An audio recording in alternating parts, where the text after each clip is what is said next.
So here we are with the first 2021 model that I've had to test, and let's hope that it's a sign of better things to come. Surely better than 2020. I mean, if 2020 could be sort of summarized in car terms, it would sort of be like having the looks of the Hyundai Venue combined with sort of the power of the Hyundai Venue and the interior quality of the Hyundai Venue. So pretty much 2020 was the Hyundai Venue of years. And as long as 2021 isn't like the Mitsubishi of years, then I think we're gonna be doing okay.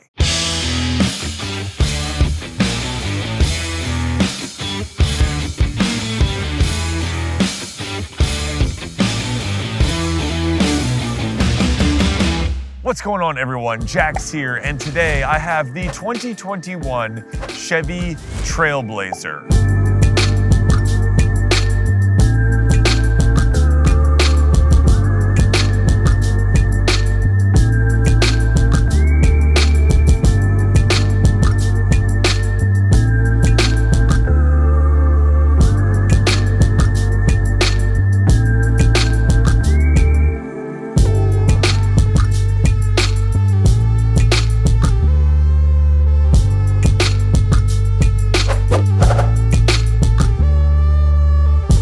So Chevy needed to fill a hole in their lineup between the very stylish but fairly expensive Blazer, the lifeless oval that is the Chevy Equinox, and the glorified shopping cart that is the Chevy Trax, which is objectively worse than CBS's streaming network.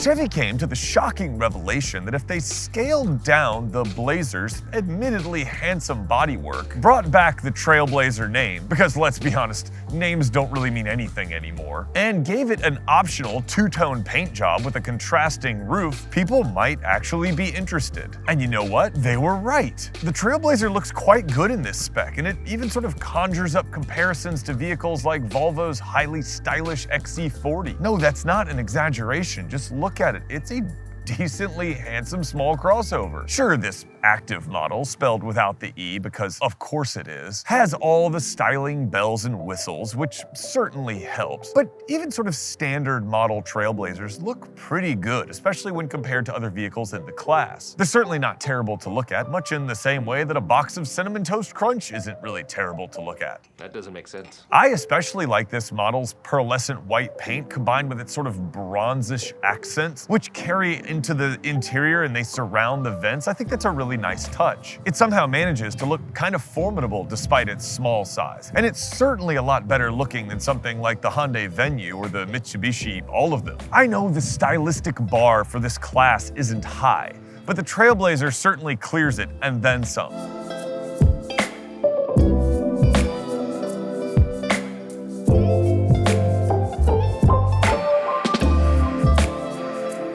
The surprises certainly aren't limited to the outside either. The Trailblazer is actually powered by a 3-cylinder engine, a 1.3-liter turbo in this Activ trim, making 155 horsepower and 174 pound-feet of torque, which is enough to get the Trailblazer to 60 miles per hour in just under 9 seconds. Okay, I know that isn't great, but it's certainly competitive in the class. And around town, this 1.3-liter turbo feels a lot peppier than its numbers would suggest. I never really found myself wanting for power, even on the highway. I took a decently long highway trip and it didn't bother me in the slightest. The engine felt up to the task. Now, I'm not sure I could say that for the regular engine, which is like a 1.2 liter making 137 horsepower or something like that. I think that engine might feel a little lethargic in this vehicle. It's also mated to a CVT automatic instead of this model's 9-speed automatic, and the 9-speed is very competent. To be honest, this snorty little 3-cylinder turbo is a gem. It's a lot of fun, and it gives this car a little bit of character that is sorely missing in this class of vehicle, at least until Mazda's Turbo CX-30 drops this year. But as of right now, the Trailblazer has more character than many of the vehicles it competes against. There is one catch though: the 3-cylinder doesn't really come with any fuel economy benefits. It's just sort of different for the sake of being different, like the Renault Multipla or Lady Gaga. I maxed it out at about 30 miles per gallon on that longish highway journey. And to be fair, Chevy says the same. They say it'll get to 30 miles per gallon on the highway, so it's not like they're trying to hide anything. I just wanted you to know, in case you thought that a 3-cylinder engine might net you like 60 miles per gallon or something. I don't know, maybe you're stupid. But wait, there's more. Stop having a boring life. The Trailblazer is genuinely spacious inside, with more than 25 cubic feet of cargo space behind the rear bench. And there's enough room in that rear bench for me to almost sit behind me, which at over 6'5" is pretty impressive for a vehicle of this size. It also kind of makes the Trailblazer one of the few vehicles in this class that's actually relevant for young couples or small families. A lot of these types of vehicles just aren't really large enough for a small family with young children, but the Trailblazer is one of the few that is. While I love the Mazda CX-30, mainly because I love all Mazdas, there's no denying the fact that its cargo space is severely compromised by its exterior design, because it's basically just a tall Mazda 3 hatchback. And unfortunately, the Mazda CX-30's rear seats are only really large enough for a basket of apples or Warwick Davis. But not both at the same time. You can get actual people into the rear seat of the Trailblazer, which certainly ups its usefulness and relevance.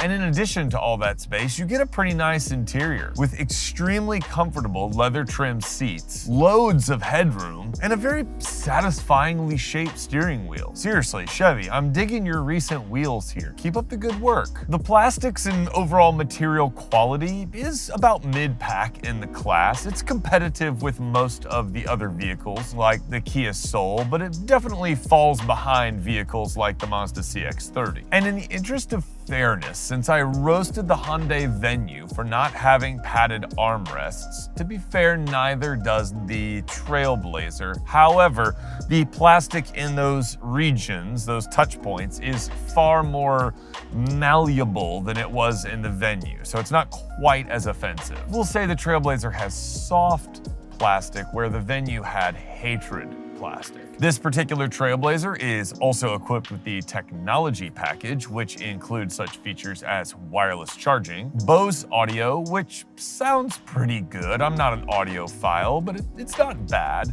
And most importantly, wireless Apple CarPlay, which is delightful. And it works so well on this Trailblazer. The infotainment system is GM's usual setup, which I actually like fine. It's very simple, very functional, and you're just gonna replace it with CarPlay anyway, so like whatever, who cares? Overall, I really like the design and execution of the Trailblazer's interior. I think it looks really good. Sure, there are a lot of different materials and textures, which I know some people complain about. I don't really find it offensive in the slightest. It doesn't bother me. It kind of breaks up the visual interest a little bit, and it also has those really cool accent colors on the doors and around the AC vents, which I think is a very nice touch. It all kind of helps to justify this particular model's not unsubstantial price tag.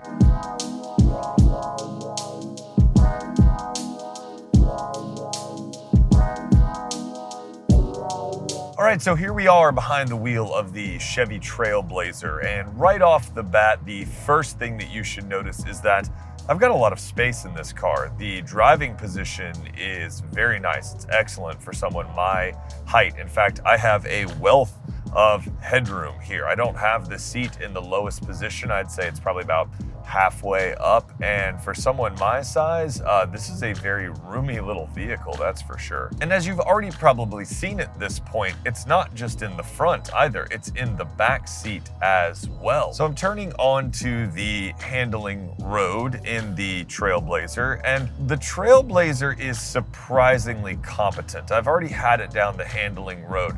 For a small-ish SUV, I mean, well, let's say it's small SUV, not small-ish, with a very short wheelbase, it handles quite well. It controls itself over this first rough spot without a bunch of unnecessary up and down motions. It also handles the roll pretty well going through this first corner. There's not a ton of body lean. It's definitely acceptable for a higher riding vehicle like an SUV. And in general, it's very competent. It's very well sorted. It's very planted. I was not expecting that at all from this vehicle. I was not expecting it to handle not only well, but like really well. Coming up on the big bump right here, we're gonna take it, and not really a protest from the chassis at all. Another thing that's worth noting is that it was very quiet going over that bump.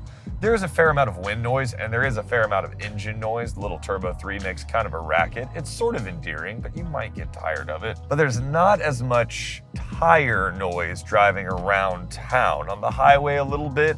This is wearing sort of the fake off-roady type of tires. So you get a little bit of tire noise, a little bit of wind noise. But to be honest with you, if you look at the way this is styled and you're not expecting to get some noise, then you're kind of fooling yourself, because this is a squarish little SUV, so you don't expect it to kind of slip through the atmosphere. The steering is nicely weighted, and it's actually quite accurate off center. You get a pretty immediate reaction. It has literally zero feel though, so it's not making any sporting pretensions, but it definitely doesn't make you feel like silly, like the overly light steering on some vehicles. And see, we had to pass that pickup truck, and the little Turbo 3 got up and took care of business with all of its raging 174 pound-feet of torque. That guy was driving like an F350, so he probably had like 974 pound-feet of torque, but you know, whatever. I passed him, so I feel good about myself in this tiny SUV. Another sort of surprising dynamic plus is that the brake pedal is sort of like oddly firm and sporty, almost downright grabby in some ways. I don't mind it too much. In fact, I think it's kind of pleasant to drive something that has sort of a sportier spirit, I guess you would say. Some people might find it a little off-putting if they've never driven a higher performance car, that the brake pedal is sort of firm like that. It doesn't have a ton of feel, but it's pretty firm, like weirdly firm. I know I'm going on about it like it's an overripe fruit, but, or is it less ripe? I don't know. I don't do a lot of fruit testing. Not ripe fruit. Green banana. I don't know. If I had to praise one thing about this vehicle, probably above anything else, it's the ride. The ride is so well controlled, not just on the handling road from earlier, but just in general. It's comfortable, it's calm, it's almost serene at highway speeds. You don't expect that out of a vehicle with these sort of dynamic compromises. When you're in an SUV, especially a small SUV, you understand it's going to come with sort of a dynamic trade-off, but not in the Trailblazer. It feels pretty good. In fact, on sort of more cushy tires, it would probably feel really good. And I have to be honest, I'm really surprised by this little SUV. Really surprised. I was definitely not expecting this to be this good. A lot of wind noise right now. It's a windy day, but a lot of wind noise. The 9-speed automatic transmission in this higher output model is pretty good. It knows where to be most of the time. It gets a little flustered at sort of part throttle, low speed applications where it's not sure whether to kick down or not, but it's not really something to be concerned about. It's not a deal breaker or anything. It's definitely serviceable for what this car's sort of intended function is, and I don't think most people would notice it. Every once in a while, it didn't want to kick down, and there's enough torque from the Turbo 3, but it's not exactly a torque monster. So overall, the main takeaway from the Trailblazer is a surprisingly refined driving experience. This is not a cheap car as it's spec'd right here, but it drives like a more mature car.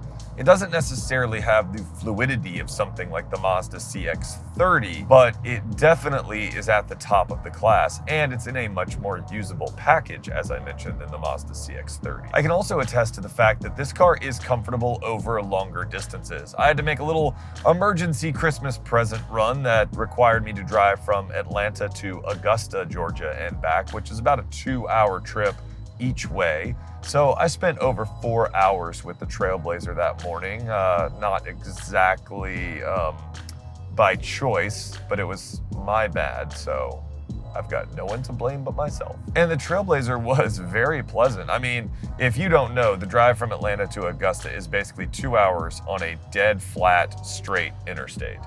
And I just put on the wireless Apple CarPlay, threw on a podcast and enjoyed the ride. I can report that the adaptive cruise control works very well in that situation. My only complaint was that it was a little slow to react if the car in front of me moved over and I could accelerate again.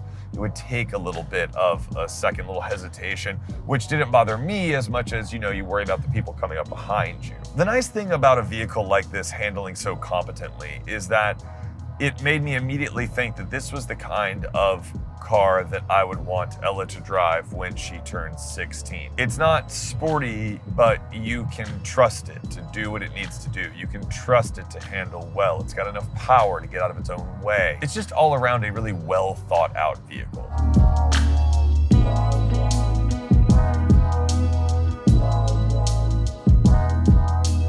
So, should you buy a Chevy Trailblazer? Well, at 31 grand as tested, this particular Trailblazer model is quite a bit more expensive than a similarly spec'd Kia Soul. It's priced more in line with a fully loaded Mazda CX-30, which drives much nicer and is far more luxurious. That being said, this Trailblazer is far more usable than a Mazda CX-30. It has much more interior space and loads more cargo space than the CX-30. And although it might not have the Mazda's interior ambiance, it certainly matches it in features and technology. I know styling is subjective, but many buyers might prefer the sort of Baby Yoda-ish functional cuteness of the Trailblazer over the Mazda's sort of organic elegance. The Mazda does look more like kind of a tall car, whereas the Trailblazer looks more like a cutish baby SUV. Baby Yoda. I love that guy. No, seriously, I'm obsessed with The Mandalorian. Just ask Mrs. Jax. It's lucky that I even film videos anymore. And keep in mind that if you forego some of the options, the price for the Trailblazer very quickly drops into the mid-20s. This Activ model starts around 27 grand, which is a far more reasonable price. And it still has a ton of desirable features, just maybe not all the bells and whistles. Then the choice really becomes, do you buy a decently optioned Chevy Trailblazer or sort of a stripper Honda CR-V Toyota RAV4? I think a lot of people, because of the Trailblazer's interior volume, would rather have the newer, fully featured car than sort of a base stripper model of a slightly larger car, if that makes sense. Also, as I've mentioned before, I'm currently looking at a variety of options for my future teen driver. And I've got to say, this Trailblazer is really like the perfect vehicle for that driving demographic. It comes with Chevy's teen driving tech, or something, whatever they call it, which allows you to set maximum vehicle speeds, audio volume, and seatbelt warnings. And it even generates a teen driver report card for you to check out after they've driven a few times, which is just what every teen wants. Another report card to give to their parents and inevitably disappoint them with their life choices. When equipped with the $345 driver confidence package, come on Chevy, just make the stuff standard. You get rear cross traffic alert, rear park assist, and blind spot monitoring. Standard, should be standard. So the Trailblazer's accessible driving dynamics, reasonable size, and quite comprehensive safety technology will make it a very compelling choice in a few years for parents looking for a solid used car for their new drivers. And guys, I'm not just saying this because I'm reviewing the car. I legitimately would consider a used Trailblazer for Ella when she comes of age. Are there any drawbacks? Well, to be honest with you, not many. The major drawback here is that, as equipped, this Trailblazer is not a cheap vehicle, so it's definitely priced at the upper end of the class. Also, while I had it, there was sort of a persistent squeak from the driver's side dash. I know I say this a lot, these are test vehicles. They lead hard lives, so take that with a grain of salt. That's not really a commentary on interior quality, just something I noticed during my time with the car. The turbocharged 3-cylinder is certainly an interesting power plant. I'm just not 100% sure why it exists because it doesn't really offer any benefits over a small 4-cylinder engine. It has a lot of character, I will say that, so I'll take it. I just don't really understand it. And to be clear, clear, I applaud GM for putting such an interesting engine in such a mainstream vehicle. The mileage might not be exceptional, but it's certainly good enough. And while the technology and options are certainly comprehensive,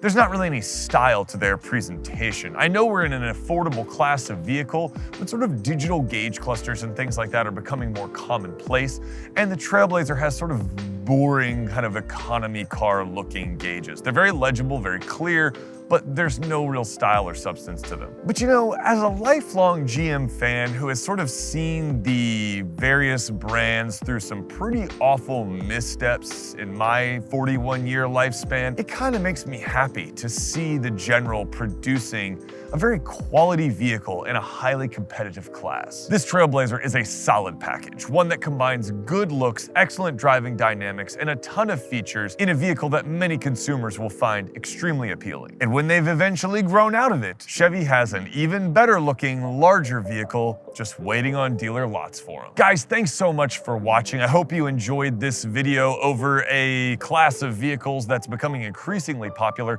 I was honestly, genuinely surprised by how good this Trailblazer was. I had seen it at the auto show and I've seen some of them on the streets, and I wasn't particularly interested in it other than the fact that I thought it was a reasonably good looking car. Needless to say, it is an excellent vehicle for this class, and on my sort of rankings, I'd put it darn near the top. Now, I haven't tested the Kia Soul yet, but I'm actually quite interested to test one to see how it stacks up against the Trailblazer. Honestly, as much as I love the Mazda CX-30, if I were to buy one of these types of vehicles for Ella in a couple years off the used market, I would probably consider the Trailblazer over the CX-30 simply for the usability. It's just a larger and more useful package, especially for someone who's gonna kind of grow up with it for a few years. As always, thanks for being here. Thanks for being a part of this community. If you like this video, please consider giving it a like. If you really like this video, consider subscribing to the channel and sticking around. I'd love to have you as a part of this channel, and as always, ride safe, drive safe, and I'll catch you in the next review. Peace.